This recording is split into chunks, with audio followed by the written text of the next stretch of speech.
thème dans lequel j'enseigne tout au long de ce mois, c'est le Saint-Esprit en moi, le Saint-Esprit et moi. On a la force spirituelle, on a la force physique, puis on a aussi la force mentale. La force mentale est indispensable à un homme qui veut aller loin. Elle est indispensable à un homme qui veut s'en sortir dans la vie. Elle est indispensable à un homme qui a une destinée. Les grands hommes ont eu à user de cette force. Il y a des personnes qui capitulent et qui deviennent des clochards parce qu'il leur a manqué la force mentale. Un homme ne peut pas réussir dans la vie. En fait, les grands hommes ont besoin de la force mentale. Et si tu es un grand homme, je peux te dire que tu es arrivé au stade où il te faut être enseigné sur cette force. Si tu es une grande dame dans la vie, que tu dois aller loin, tu as besoin de cette force parce que la vie ne va pas te faire cadeau. Les gens ne vont pas te faire cadeau. Ils vont te regarder par rapport à ce que tu es en train de devenir. Tu es en train de les déranger. Tu deviens étrangement fort. Tu réussis là où ils n'ont pas réussi. Tu avances là où ils n'ont pas avancé. Et ils ont besoin de te poser des tacles à certains moments. Et ces tacles-là, ils ne vont pas te les poser juste pour réellement te confronter d'un point de vue du diplôme puisque tu l'as. Ils vont te poser ces tacles-là d'un point de vue de la force mentale. Si tu n'es pas fort mentalement, les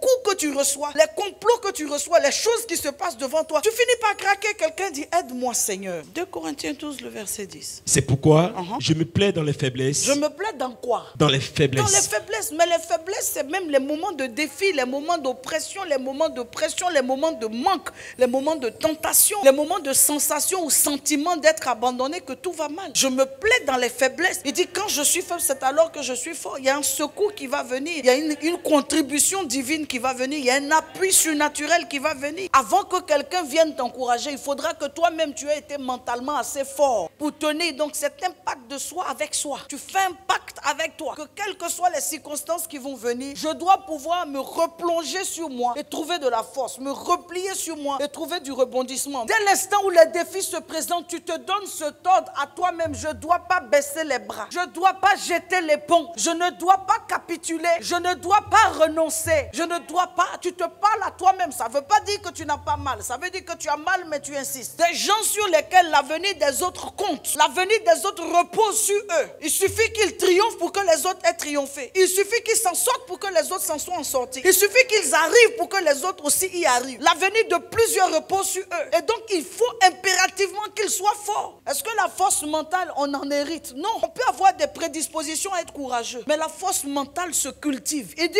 fortifie-toi. Ça veut dire, bâtis-toi ta force. Bâtis-toi ta capacité de faire face aux défis auxquels tu seras confronté. Bâtis-toi ta force morale. N'attends pas que les gens viennent t'encourager. Toi-même, encourage-toi. Toi-même, fortifie-toi. Toi-même. Parce qu'on a cette coutume-là de quoi? Oui, les gens ne sont pas venus me soutenir. Oui, les gens ne m'ont pas encouragé. Oui, les gens. Il y a un stade de ta vie où tu trouveras personne pour t'encourager parce que là où tu es en train d'aller, même ça dérange les gens. Ils ne vont jamais t'encourager à aller plus loin parce que ce que tu es en train de faire, ça suscite de l'étonnement. À partir de ce moment, il faudra que tu puisses ta force en toi-même. Et cette force-là, elle dépend de comment tu médites avec Dieu, comment tu pries avec Dieu, comment tu aimes Dieu, comment tu cherches Dieu, comment tu crois en Dieu, comment tu acclames Dieu. Arrêtez de dire ce que Dieu n'a pas dit à votre sujet. Arrêtez de jeter l'opprobre sur vous. Arrêtez de jeter la boue sur vous. Parce que le Seigneur même ne veut pas que vous soyez dans la boue. La preuve, il dit, je relèverai l'indigent. De la boue, je le ferai asseoir avec les grands. Il sait que vous êtes grands. Votre place n'est pas dans la boue. Donc même quand un d'entre nous se retrouve dans la boue, il prend soin de nous relever pour dire, hé petit, c'est pas ici ta place. Si la vie t'a mis là, moi je vais t'enlever là. Il t'enlève de la boue, il te fait asseoir là où c'est ta place avec les grands. La force mentale, c'est être capable de traverser ou de partir du point où tu as été humilié, abaissé, rejeté, maudit, injurié, calomnié. On a jeté la boue et l'opprobre sur toi. Mais tu ne baisses pas les bras là. Malgré ça, tu continues. Parce qu'il y a un deuxième point où on va se retrouver. Il y a un deuxième rendez-vous où on va se croiser. Et je dois, par la force mentale, tenir jusque-là. Et entre-temps là, c'est ma foi en Dieu qui m'aide. Entre-temps là, c'est mon espérance en Dieu qui m'aide. Entre-temps là, c'est mon courage qui m'aide. Entre-temps là, c'est la vision de la prophétie qui est sur ma vie qui m'aide. Entre-temps là, c'est les oreilles bouchées, amen, à ce que les méchants disent et les oreilles ouvertes